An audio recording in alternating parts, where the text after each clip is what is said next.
이제 하나님의 말씀 전하겠습니다. 아무쪼록 주의 말씀으로 그리스도의 은혜와 평강이 여러분 심령에 충만하기를 축복합니다.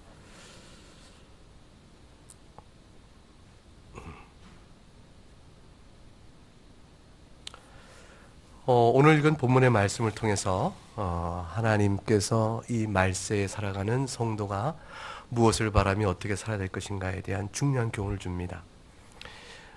실제로 성도는 이 땅에서 하나님 나라, 즉 본향을 향해 나그네 길을 가는 사람들이라 이렇게 정의한다고 한다면, 본향을 향해 나그네 길을 가는 성도가 도대체 이 죄악된 세상 속에서는 어떤 모습으로 사는 것일까? 그것이 도피적이고 세상을 피해버리고 우리끼리 이렇게 울타리 치고, 이게 옛날에 신앙촌이라고 있었어요. 신앙촌. 박태선이라는 분이 신앙촌, 그래서 무리를 딱 져가지고 땅을 사서 울타리 친 다음 거기서 자기네끼리 사는 거죠. 틀림없이 이단적으로 교리적 문제가 있었고 부패해버렸어요. 이런 식으로 이제 성도가 이 세상을 피해서 이렇게 살아가는 것을 의미할까? 그것은 바른 태도일 수가 없어요. 성경에서는 세상 밖에서 살라는 것이 아니고 세상 안에 있으나 세상과 함께 살지 말라고 하시는 거예요.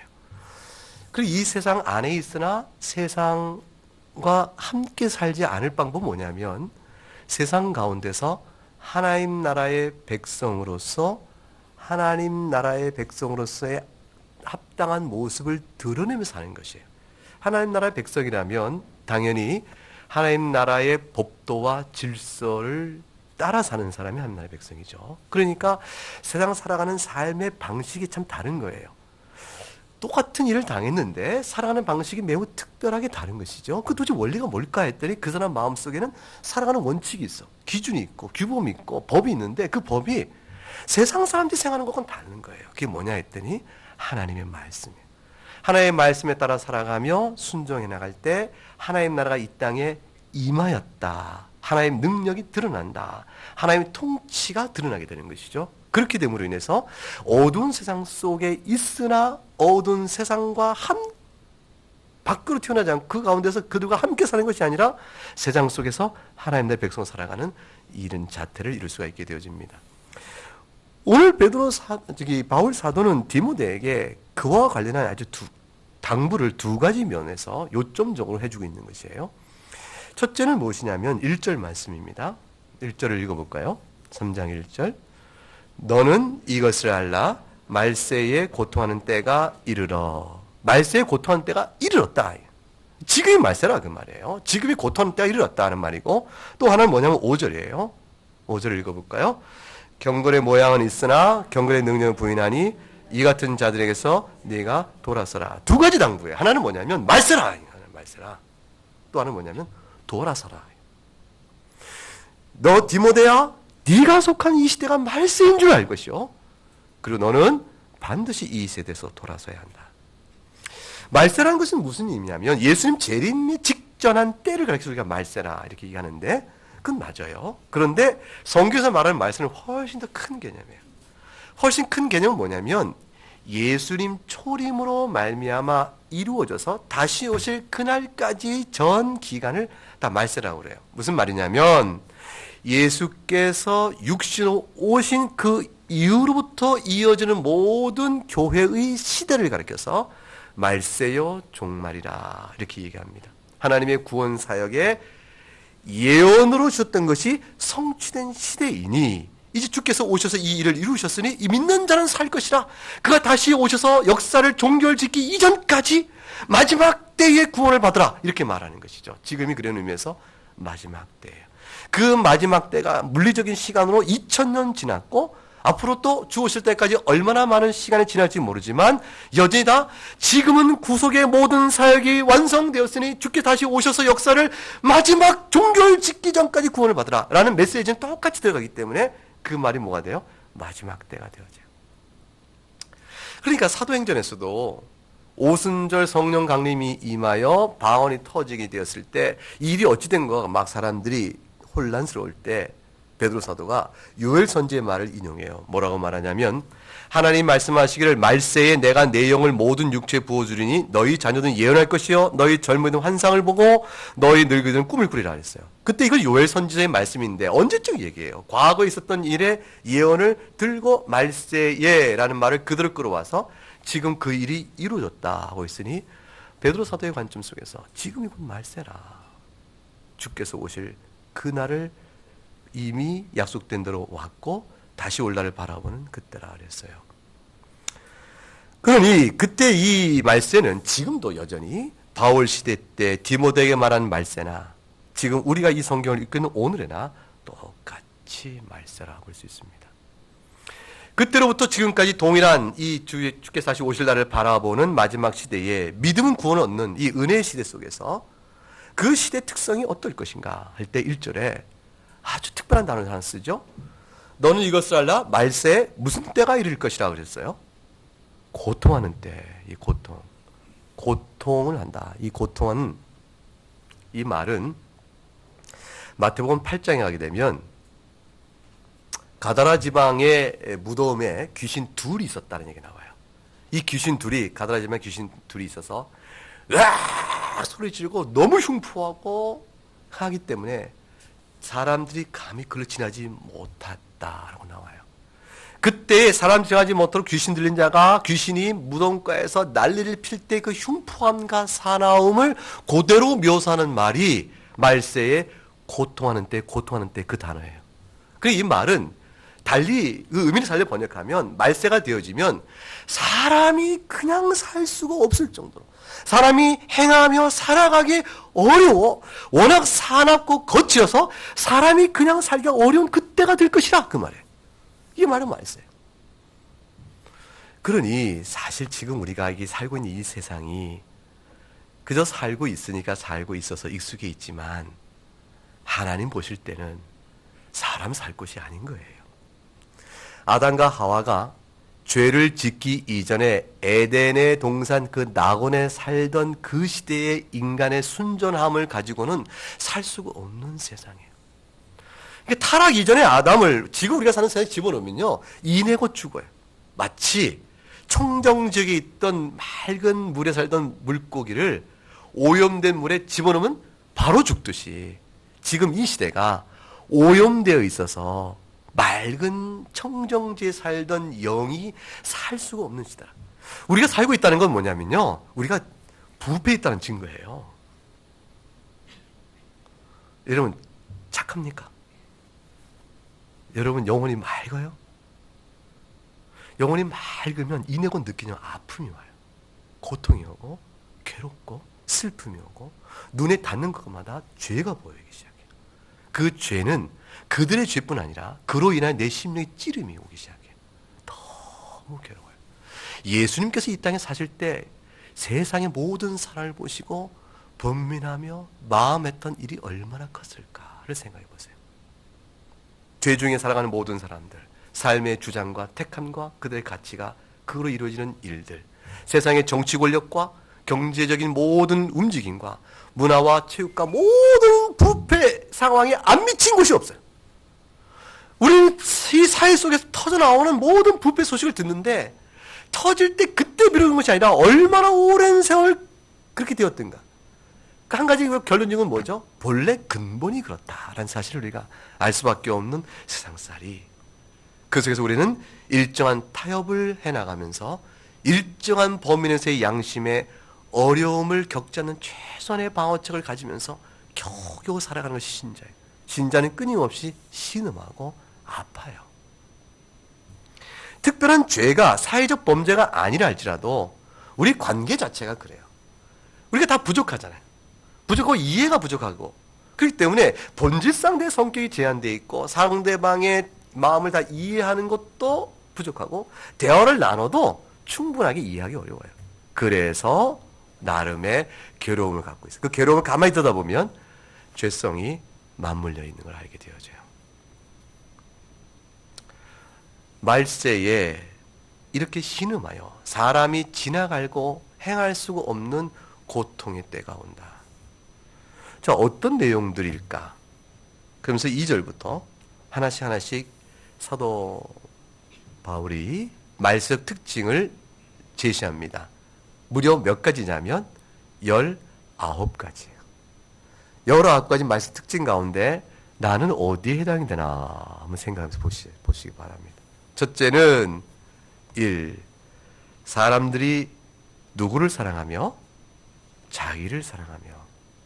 이게 무슨 말이에요? 자기를 사랑하지 않는 사람이 어디 있어요? 근데 이거는 지금 죄의 성질로서의 자기 사랑이 드러나는 것이니 지극히 자기중심주의라 그 말이에요. 자신이 하고 싶은 것이 옳다라고 주장해요. 다른 이들이 그것은 아니라 말하면 격분하는 것이죠. 인생의 목적은 자기를 기쁘게 하는 것이 목적이에요. 자기를 기쁘게 하고 자기가 하고 싶은 것을 하지 못한다면 좌절을 느끼고 절망을 느껴요. 그래서 오직 자기를 사랑한다. 두 번째, 또한 뭘 사랑한다고 되어 있습니까? 돈을 사랑한다. 돈을 사랑하지 않는 사람 있습니까? 물어보면 어떻게 되나요? 돈을 사랑하지 않는다. 돈이 있는 사람이 없는 사람이 더 돈을 필요로 하기 때문에 돈이 있으면 좋지요? 아니, 그렇잖아요. 돈이 있으면 좋은데 생활의 필요 때문에 수단적으로 돈을 원하고 그래서 필요하기 때문에 필요가 채워지니까 좋아하는 사람, 이런 것들은 우리에게서는 당연한 일이에요. 그런데 돈을 사랑한다는 말은 뭐냐면 탐욕 때문에 탐욕을 만족시키기 위하여 돈을 목적으로 하는 사람들을 의미하는 것이에요. 돈에 집착하는 것이죠. 내가 돈을 사랑하나 안 사랑하나를 알아보는 방법은 돈을 준다면 남이 어떻건 상관없다 싶은 마음이 들면 돈 사랑하는 사람이에요. 돈이 생긴다면 눈 한번 찔끔 갚지 뭐. 이 일을 내가 서슴없이 할 수 있다면 내가 확실히 돈을 사랑하는 사람이에요. 돈을 사랑한다면 내가 돈이 생긴다면 이거 불법인데 싶은데 아이 그렇게 해야지. 이게 생기는데. 그래서 그것을 그냥 한다면, 그래서 그것이 한 번, 두 번이 아니고 아예 그렇게 돼서 돈이 목적이기 때문에 불법인 것이 무슨 상관이야? 라고 마음에 양심이 굳어질 만큼 되어진다면 돈을 사랑하는 사람이에요. 한 번, 두 번의 실수가 있고요. 찔림이 있을 수 있어요. 우리가 그럴 수 있어요. 시험 보다가 정직하게 시험 봐야 하는데 합동신학대학원은 무감독 시험이에요. 감독 없이 그냥 시험지 주고 문제 주고 정직하게 시험 보고 자기가 제출하는 겁니다. 그러니 소위 말하는 컨닝, 치팅이 있겠어요, 없겠어요? 100% 없겠습니까? 100% 없지 않죠. 틀림없이 모르게 일이 있을 거예요. 근데 적어도 그것이 전체적으로 해나가는 질서와 이 귀한 경건의 전통을 해치거나 포기할 만큼 많지는 않을 거라는 걸 생각을 해요. 그리고 치팅하는 사람은 주변의 동료가 알아요. 알기 때문에 그 동료의 발견을 해서 결국은 스스로 자퇴한 사람도 있었어요. 발견되어지니까. 결국 그것을 지탱해나가고 있어요. 그러나 우리도 알죠? 교수님이 다 알아요. 뭐라냐면 있다. 있지만 그래도 해나간다.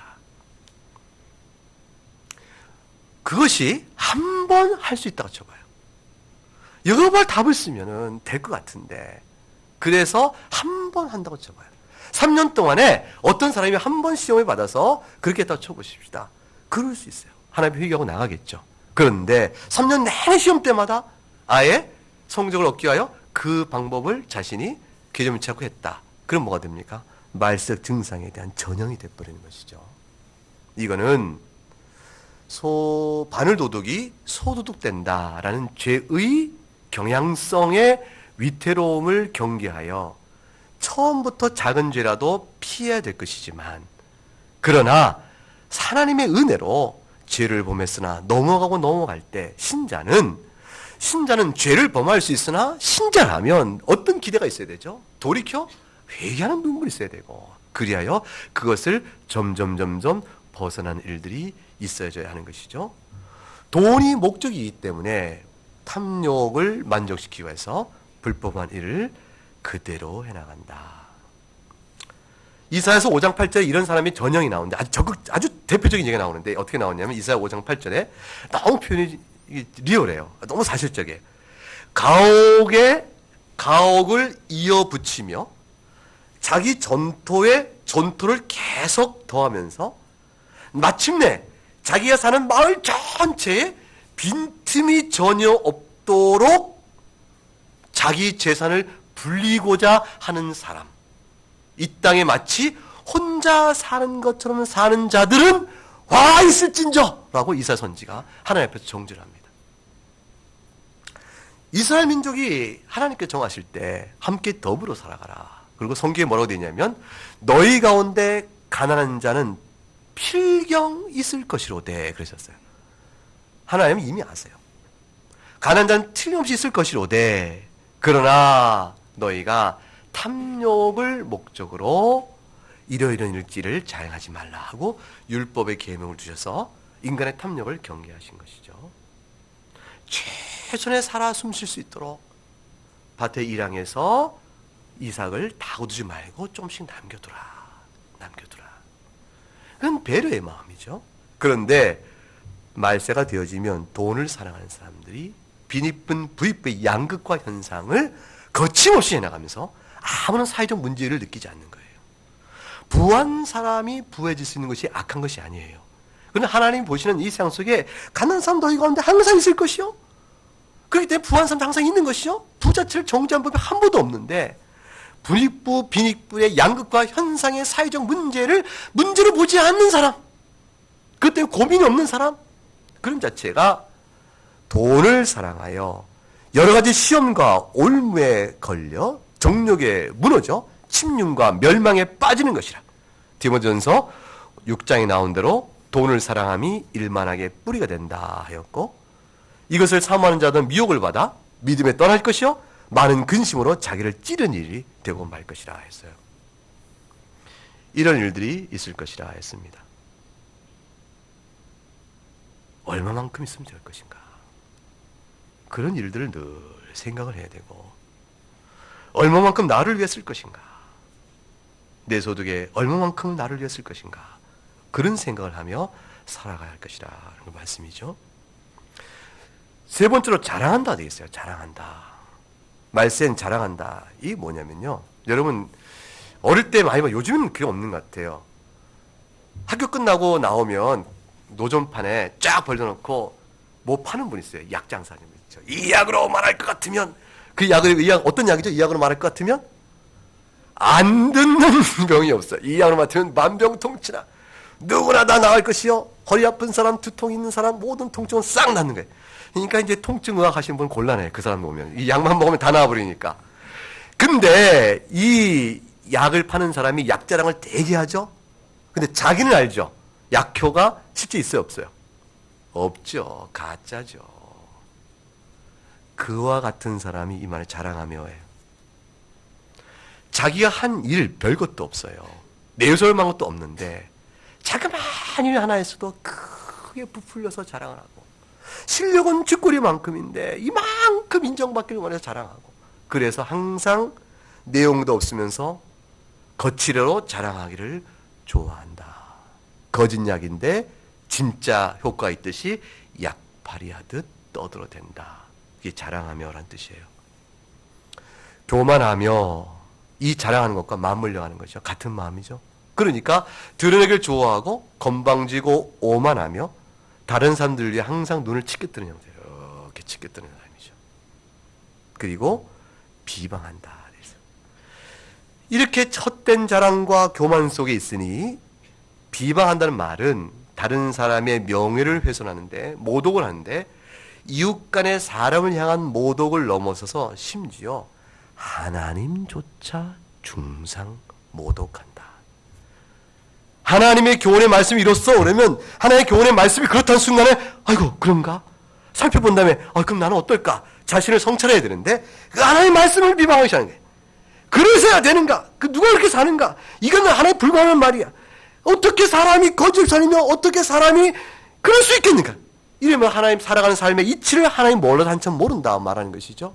목사님 몰라도 너무 몰라. 인생 그렇게 살 수 없어요. 세상 경험을 못하니까 목사님 그렇게 말하는 것이죠. 맞아요. 목사는요. 여러분이 살아가는 삶의 현장의 고통과 아픔과 실제 문제를 여러분하고 실제적으로 모를 수 있어요. 여러분 직장 생활 하시면 다시는 아픔? 또는 장사하면서 그 100원, 그 얼마만의 이익을 남겨서 한 달 내내 고생해서 그 이익을 모아서 겨우 생활을 보존할 만큼 모아가는 것? 그런 생활 속에서 얼마나 많은 인간적인 상처를 감당해야 되고, 또 이 정직한 노동을 해나가기 얼마나 어려운가?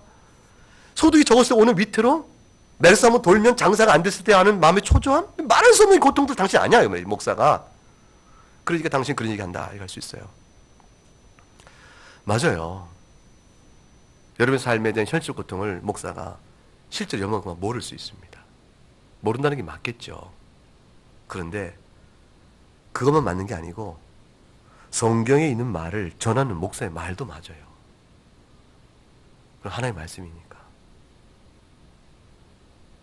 그러니까 우리는 어떻게 되냐면 내가 생활 속에서 여러분이 겪는 모든 삶의 고통을 다 겪었기 때문에 그 가운데 난 승리했기 때문에 그래서 영광스러운 승리를 얻었기 때문에 그렇기 때문에 나는 여러분에게 말합니다 라는 내 인격과 내 경험을 놓고 말하는 것이 아니에요. 목사의 인격과 경험이 여러분이 하나님의 말씀 선포하는 건 권위가 아니고 목사의 말씀에 통한 모든 하나님의 말씀의 권위는 말씀 자체 때문에 전하는 것뿐이에요. 그래서 그렇게 살아서야 인생을 못 살지 싶고 그래도 하나님의 말씀인 줄 들으셔야 하는 것이에요. 비방한다. 하나님의 교훈마저 모독하면 고칠 길이 없어요. 그 다음에 부모를 거역한다 되어 있어요. 보이는 부모님, 낳고 길러준 부모에 대해 순종하지 않고 하나님을 불순종하는 사람이 부모에게 순종하는 일을 쉽지 않죠. 더 나아가서 감사하지 않는다. 연결되는 거예요.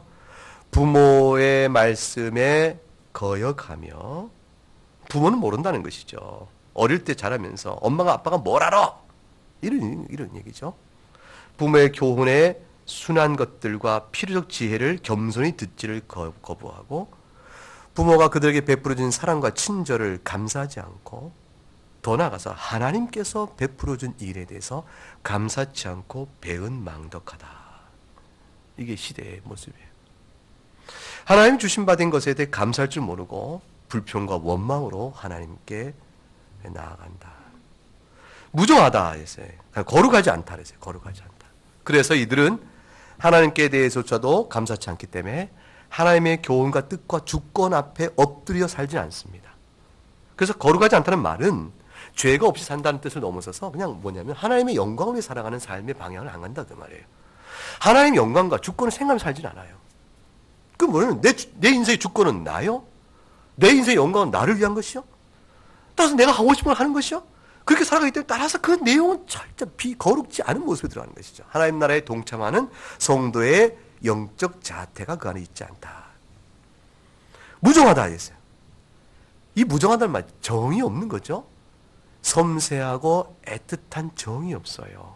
정서가 메말라 있고 마음이 돌처럼 단단하여 굳어져 있다. 슬픈 일을 봤을 때 슬퍼하지 않고 괴로운 일을 볼 때 괴로워하지 않는 것이죠. 내 이익에 맞으면 기뻐하고 내 이익에 안 맞으면 아무 상관하지 않는 것이에요. 자식을 향해서도 또는 사랑하는 친구를 향해서도 세상의 어려운 자를 향해서도 도무지 연민과 측은의 마음을 갖지 못하고 세밀하게 움직이는 정서적 움직임이 떨림이 없어져서 마음이 돌처럼 굳어있다. 따라서 원통함을 풀지 않는다. 3절에 원통함을 풀지 않는다. 원통함을 풀지 않는다는 말이 뭐냐면 그 말 그대로죠. 달랠 길이 없는 거예요. 여보시오 그러지 말고 좀 화해 좀 하시오. 내가 잘못했어. 그 자기도 잘못했다는 게 있을까요? 피차 잘못한 게 있을 거 아니겠어요. 이래서 서로 간에 화해를 해야 되는데 애들은 그냥 미안하다. 악수하면 끝나요. 그 싸우는데 더 친해진다 하는데 어른들은 싸우는데 더 친해집니까? 원통함을 풀지 않는 것이죠. 세상에 예수 믿는 사람이 안 믿는 사람보다 원통함 풀기 어렵다 그래요. 안 믿는 사람 뭘로 함 풀면 돼요? 술? 그거 어떻게 잘 알아요.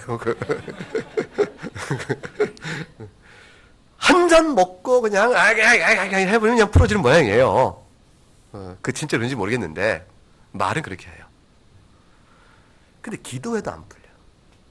기도를 잘못하는 거죠. 각자 이제 틀어졌어요. 기도를 해요. 기도 뭐요? 기도 끝에 뭐냐면 기도는 자기가 옳다만 더 확인받고 나오네. 기도가 주님 앞에 자기를 돌아보지 않고 자기 생각을 하나님 앞에 호소하고 하나님 내가 맞죠라는 그 확인을 받아가는 기도의 행위는 절대로 원통을 풀지 못합니다. 그건 기도가 아니라 자기의 고집을 주 앞에 내놓은 일방적 주장에 불과하죠. 원통을 풀기, 달래기를 화해가 되지 않고요. 원만한 타협이 거부됩니다. 아예 잘못한 사람에게, 내가 밉다라는 사람에게 적개심을 품고 앙심을 가지고 보복하고자 하는 마음으로 결심이 굳어져 있다 그 말이에요. 그래서 그런 결심하고 있는 사람에게 어떻게 원통을 풀어갈 수 있겠어요? 모함한다. 마귀의 대표적인 특징이죠. 헐뜯는 거예요. 진실이라면 말할 것도 없이요. 잘못됐다는 거 하나 발견하면 우와 그 트집 잡아서 막 부풀려 하면서 어느덧 거짓으로 넘어가죠. 그래서 사람을 헐뜯습니다. 근본적으로 그 다음에 12번째요. 3절 중간에 뭐 하지 못한다? 절제하지 못한다. 욕망과 충동이 일어나면 억제하지 못합니다.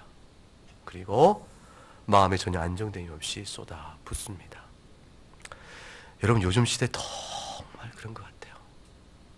정말 그런 것 같아요. 그 운전하다가 어젠가 그저께인가 뉴스에 잠깐 나왔는데 운전 진로를 차선 안 열어줬다고 쫓아가서 앞에서 급정거해서 내려서서 이렇게 신랑이 붙고 폭력했던 일들, 이런 뉴스가 나와서 그걸 처벌하기로 아마 했던 모양이에요. 운전 중에 나오는 과격한 성미에 대한 이 분노의 노출을 어쩌지 못하는 것이죠. 그것뿐이 아니라 곳곳에서 그래요. 이익의 관계가 엇갈리면서 자기 이익을 지키기 위하여 사회적인 저항을 해나가는데 그 저항의 방식도 절제력이 없어요. 그 평화로운 시위요, 의사 표현의 수단들은 다 무력해지고 거친 저항과 대적의 대적으로 치달아 간다라는 것이죠. 그래서 그 다음에 절제하지 못하고 그 다음에 뭐가 나와 있어요? 사납다. 사나워요. 사나워서 여러분 사납다는 무슨 뭐가 생각나요? 사납다. 맹수. 집에 개. 집에 여러분이 기르는 저 애완견 말고 그 무서운 그 독사나 무서운 개 있잖아요. 사나워. 여기 사납다는 뭐냐면 길들여지지 않아서 거칠고 으르렁대며 사납다는데 그건 뭐냐면 길들일 방법이 없이 사납다 그 말이에요. 교육을 시킬 방법이 없어요. 교육을 시키면 나아져야 될 거 아니에요. 근데 교육을 시켜도 아무 소용없이 거칠어. 그렇게 사납다. 그래서 사나워서 선한 것을 좋아하지 않는다. 여러분 선한 것 좋아하지 않는 사람 손 들어보세요. 다 좋아하는군요. 선한 걸 좋아하긴 하는데 선한 것 하고 싶어요? 아니 다른 사람이 나한테 선해 주는 건 좋은데 내가 다른 사람한테 선을 베풀고 싶어요? 왜 베풀고 싶은 나그네 교회는 다 베풀고 싶겠죠. 내가 그런 줄 믿어요.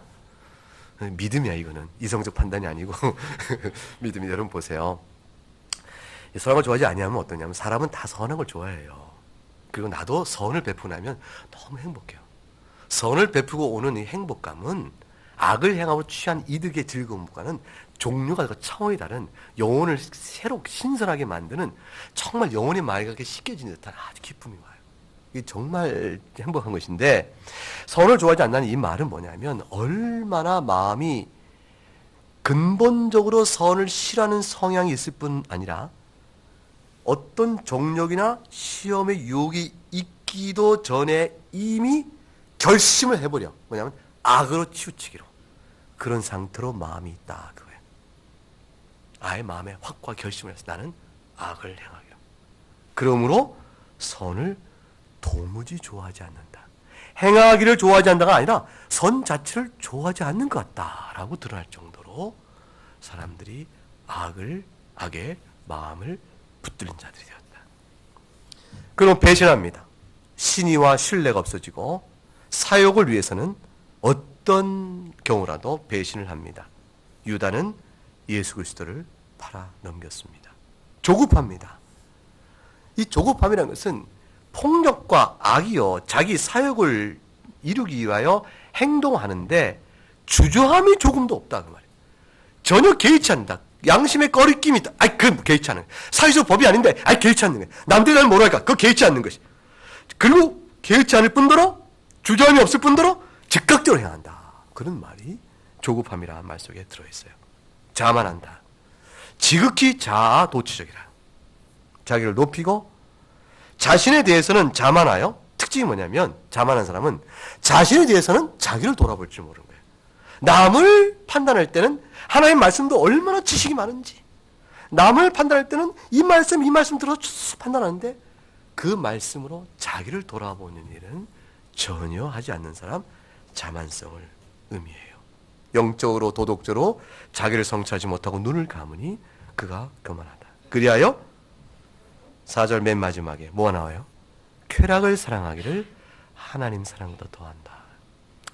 이 말은 어찌 보면 하나님도 사랑하고 쾌락도 사랑하는데 어느 걸 더 많이 한다? 쾌락 사랑을 더 많이 한다. 이렇게 상대적 비교로 보이지만 이건 절대 개념이에요. 하나님은 도무지 사랑하지 않고 뭐만을 사랑한다? 쾌락만을 사랑한다. 이 말이에요. 예수님께서 말씀하셨죠. 하인이 두 주를 섬길 수 없다 했어요. 어느 걸 중히 여기고 어느 걸 정히 여기느냐. 바리새인들 향해 주님이 그 말씀하셨거든요. 근데 바리새인들은 예수님 당시에 교회의 지도자였어요. 바리새인들은 안수하여 세운 사람들이 아니에요. 기름 부어 세운 사람들이 아니었어요. 제사장도 아니었고 선지자도 아니었고 왕도 아니었어요. 그런데 하나님의 말씀을 가장 잘 알며 내가 하나님의 말씀을 지켜가는 거룩한 성도의 표본이라 생각하는 자기 의를 갖고 있던 사람들이었어요. 그러니까 직분자, 옛교회, 구약교회의 직분자로 세운 사람이 아닌 일반 성도 중에서 그만한 사람이 없고 직분자로 그에게 배워야 된다. 거룩한 성도의 모습을 잘 갖춘 사람이었는데 주님 보실 때 저들이 두 주를 섬기고 있다. 그 내면을 그대로 짚으신 거예요. 훌륭한 신자 인양할 수 있고 교회 안에 존재하고 있지만 남들도 그렇게 인정을 해주고 있지만 주님 보실 때는 아니었다라는 것이죠. 마지막 5절 읽어보십시다. 경건의 모양은 있으나 경건의 능력은 부인하니 이 같은 자들에게서 내게 돌아가라. 경건의 모는 있으나 모양은 있으나 모는 부인한다. 능력은 부인한다. 경건 동그라미 치고요. 믿음이라고 바꾸시면 돼요. 신앙 그 자체예요. 경건은 좋은 믿음이 아니고 믿음 그 자체예요. 믿는다는 모양은 있지만 도대체 믿음이 있는 사람으로서 기대될 수 있는 어떤 성령의 능력, 경건의 능력, 그에게 기대는 정적, 영적 역사는 없다 그 말이죠. 디도서 1장 1절과 3절을 볼까요? 디도서. 디모데후서 뒤가 바로 디도서예요. 1장 1절과 3절을 보면 읽어봅니다. 시작. 하나님의 종이요 예수 그리스도의 사도인 나 바울이 사도된 것은 하나님이 택하신 자들의 믿음과 경건함에 속한 진리의 지식과 영생의 소망을 위함이라. 이 영생은 거짓이 없으신 하나님이 영원 전부터 약속하신 것인데 자기 때에 자기 말씀을 전도로 나타내셨으니 이 전도는 우리 구주 하나님이 명하신 대로 내게 맡기신 것이라. 말씀을 내게 맡기셨다. 전하라고 맡기셨다. 그런데 이 말씀 보세요. 1절. 하나님 택하신 자들의 뭐와? 믿음과 경건함에 속한 진리의 지식과 영생의 소망을 위함이라. 믿음은요, 곧 경건함을 낳고요, 동전의 양면과 같아요. 실체가 하나입니다. 진리의 지식과 영생을 소망 중에 바라는 사람의 그런 믿음이 있으면 그 자기에 나타나는 신앙적 양태를 가리켜서 경건 이렇게 말하는 거예요. 저는 믿음 있네. 예수 믿는 사람 같아요. 그게 바로 뭐냐면 경건이에요. 당신 예수 믿는 사람 같지 않아. 믿음이 없다는 얘기잖아요. 경건이 없어 그런 것이. 당신 예수 믿는 사람 같네. 그게 뭐예요? 그 믿음의 흔적? 그게 바로 뭐냐면 경건이에요. 그 그러니까 교중에 있으나 교중에 함께 있는데 경건이 없다라는 사람은, 경건의 능력이 없다는 사람은 본래 믿음이 없는 사람인데 믿음의 모양을 갖고 있으니 교중에서는 점점점 인정을 받고 있는 것이죠. 그러다 보니까 나중에 한번 어떤 사건과 시험이 들면 한번 빵 터져버려요. 터져버리면 시한폭탄 같은 거예요. 한번 빵 터지면 집안 자체를 거덜내버리듯이 교회를 완전히 갈기갈기 찢겨버리게 됩니다. 지붕채 날려버리는 것이에요. 경건의 모양은 있으나 능력이 없는 사람들이 교회 안에 여기저기서 그 모양을 자랑하며 하나님을 사랑하지 않고 예수의 교훈과 말씀을 사랑하지 않고, 그렇기 때문에 교인과 지체를 사랑하며 성령을 따라 성령으로 충만한 사람으로서의 자신의 열매가, 성령의 열매가 도무지 맺지 않으면 그런 사람들이 시험과 기회가 마귀의 틈타서 한번 흔들리면 교회가 폭탄이 터지듯 그냥 터져버리게 됩니다. 그런 분들은 하나님의 말씀이 이러하니 앞뒤가 이러하므로 이렇게 생각하는 게 옳겠습니다. 기도하십시다. 말씀 들었다 순종하실 때 우리가 심령의 도우심을 구하십시다. 아무리 말해도 안 들어요. 그가 가졌던 지식이 그를 교만케 하고 선을 좋아하지 아니하며 애초부터 하나님보다 사랑하는 게 따로 있으니 말씀의 권면을 듣지 않습니다. 결국 그래하여 교회를 산산조각 내게 되는 것이죠. 오늘 우리가 이 시대에 사는 교회도 한국교회 전체적으로도 마찬가지라 할 수 있어요. 한국교회 전체도 곳곳에서 터져나오는 여러 불쾌하고 불미스러운 소식들은 한국교회 전체 지붕을 결국 던져버리고, 그러니 이 모양 저 모양으로 드러나는 겁니다. 개교회도 그런 것이요, 개교회의 한 이야기는 한국의 전체의 영향으로 들어옵니다. 주님이 재림하실 때가 되면 이 말적 증거가, 증상이 더욱더 분명하게 드러납니다. 마태복음 24장을 보게 되면 열어보세요. 마태복음 24장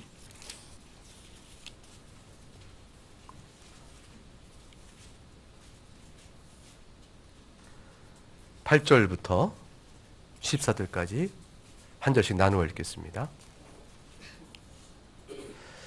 이 모든 것은 재난의 시작이라.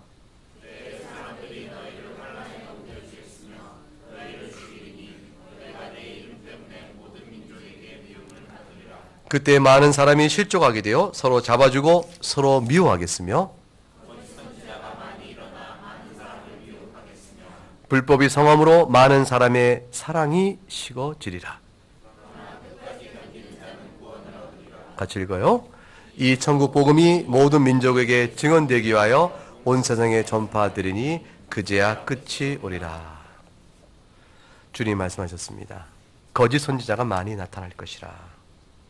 그리고 서로 미워할 것이라. 불법이 성할 것이라. 사랑이 식어질 것이라. 오늘 디모데 후서 3장에서 말한 현상이 점점 강해질 것이라고 말씀하고, 주님이 말씀하시기를 13절 끝까지 견뎌라 그랬어요. 견디는 일은 달콤해요. 하면 쓸까요? 쓰죠. 인내는 쓰고 열매는 달다 그랬잖아요. 쓰죠. 신앙생활은 인내가 필요합니다. 교회의 권징이 필요할 때다 봅니다. 한국교회의 신자의 허다한 잘못과 목사의 허다한 잘못을 손대질 못하고 있어요. 한국의 전체 교단마다 도려내야 되고 아니어야 될 일들을 손을 못 대는 것이에요.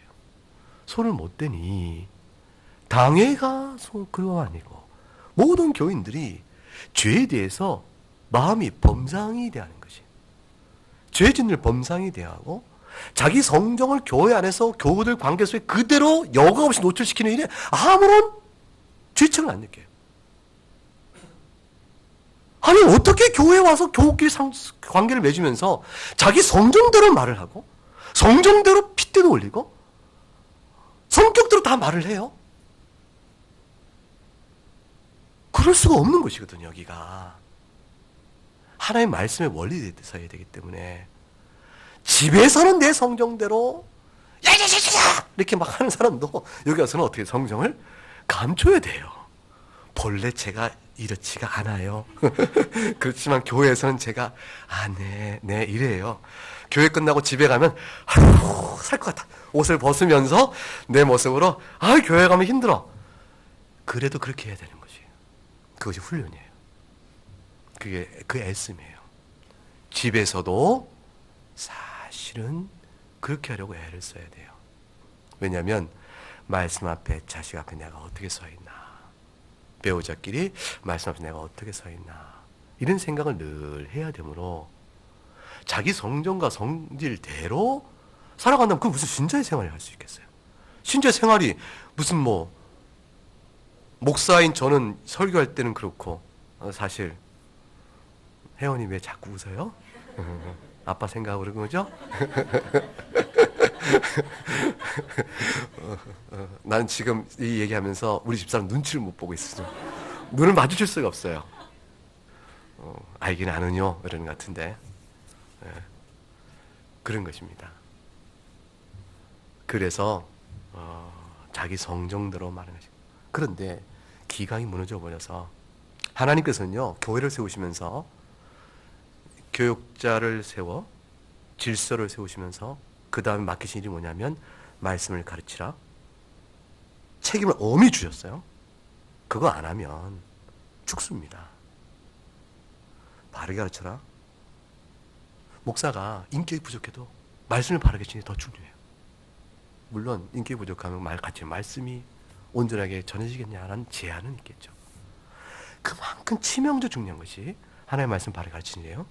그 다음에 맡기신 일이 중요한 게 뭐냐면 교회 권징이에요. 7이에요. 너희 가운데 끊어내라.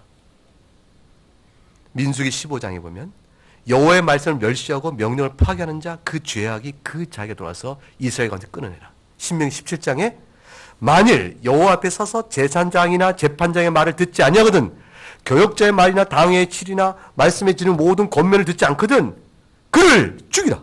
이스라엘 중에서 악을 제거해버려라.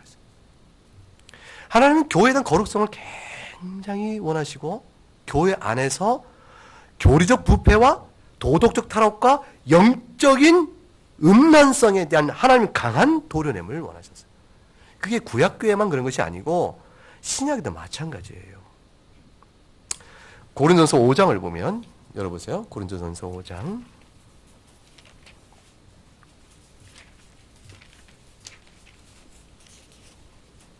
5장 6절 읽어봅니다. 그래서 5장 6절 시작. 너희가 잘하는 것이 옳지 아니하도다. 적은 누룩이 온 덩어리에 퍼져 살지 못하냐. 하나님은 죄의 전염성을 그토록 경계하십니다. 악화가 양화를 밀어낸다 그랬죠.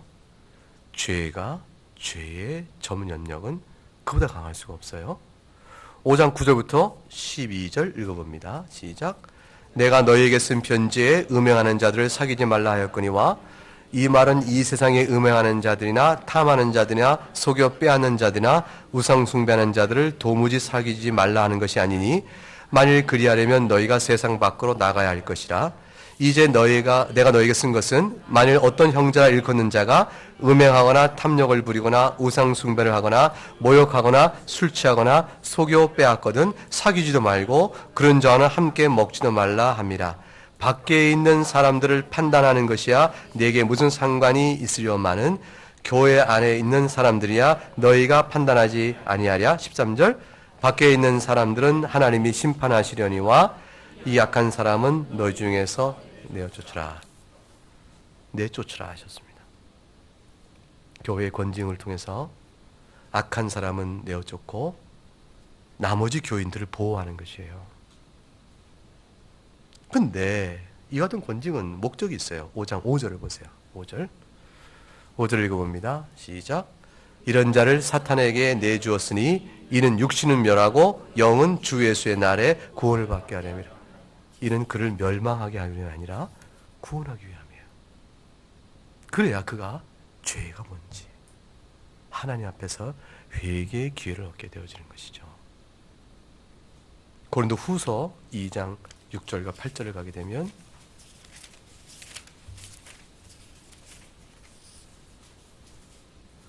(6절과 8절) 시작. 이러한 사람은 많은 사람에게서 벌 받는 것이 마땅하도다.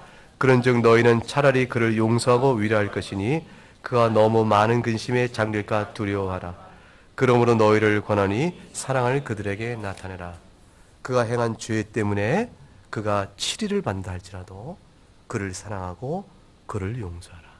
그리하여 그가 행한 행위로 인한 악한 결과를 지워버리되 항상 그를 다시 받을 준비를 해라. 그것이에요.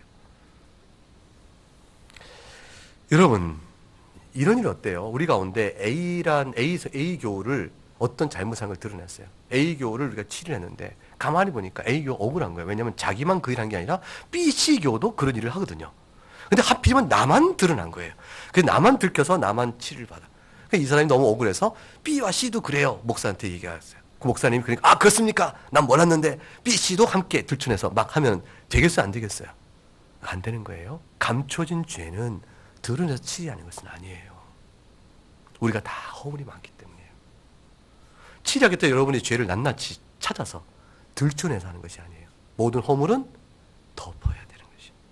그러나 덮을 수 없게 하나님 섭리로 드러나는 죄들이 있어요. 그때는 주께서 뜻이 있어 드러나게 하심으로 이것을 경계로 삼아 교회가 거룩함으로 나아가야겠다. 이렇게 주 앞에 나와야 되는 것이에요.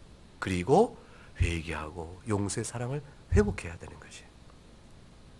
이와 같은 건진과 치례가 교회 안에서 이루어지지 아니하면 가정 안에서도 이루어지지 않게 되죠. 가정에서 그거 이루어지지 않으면 교회에서 아이들이 방자해져요. 그래서 어린아이 유치부 아이들도 방자예요. 선생님이 가르치니까 선생님 당신이 뭔데? 이런 일이 벌어지는 것이에요. 학교에서 말할 것도 없죠. 그러니 어떻게 아이들을 가르쳐요? 도덕 교육도 안 되는 것이고 심지어는 교회 안에서 영적 교육도 잘 안 되는 거예요.